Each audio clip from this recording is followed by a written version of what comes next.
ईमानदारी का फल। गांव के एक छोटे से कस्बे में एक साधारण परिवार रहता था। उस परिवार में रामू नाम का एक युवक था। रामू की खासियत यह थी कि वह बहुत ही मेहनती और ईमानदार था। हालांकि उसका परिवार आर्थिक तंगी से जूझ रहा था, लेकिन रामू ने कभी अपनी ईमानदारी नहीं छोड़ी। रामू दिन भर खेतों में काम करता और रात को पढ़ाई करता।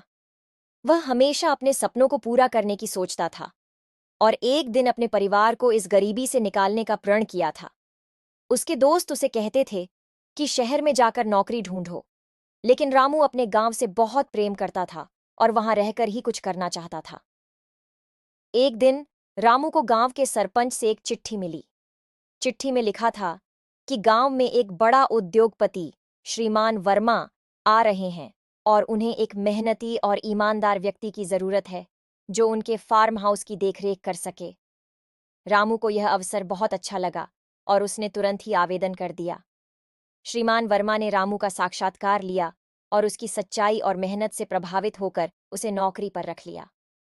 रामू ने अपनी जिम्मेदारियों को बहुत ही लगन से निभाया और जल्द ही श्रीमान वर्मा का विश्वास जीत लिया। एक दिन जब रामू अपने काम में व्यस्त था, उसने देखा कि फार्म हाउस के एक कोने में एक पुरानी संदूक पड़ी है। उसने उत्सुकता से संदूक खोला और उसमें कई प्राचीन वस्तुएं और दस्तावेज पाए।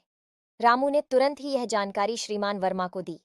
वर्मा जी ने उन दस्तावेजों को देखा और पाया कि वह संदूक उनके दादाजी के समय का है और उसमें कई महत्वपूर्ण कागजात हैं।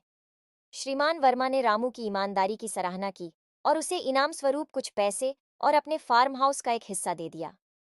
रामू ने उन पैसों से अपने परिवार की मदद की और खेती के लिए आधुनिक उपकरण खरीदे।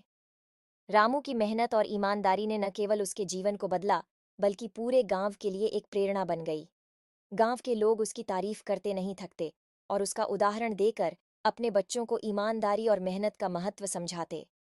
कुछ सालों में रामू ने अपनी पढ़ाई भी पूरी कर ली और कृषि विज्ञान में विशेषज्ञता हासिल की।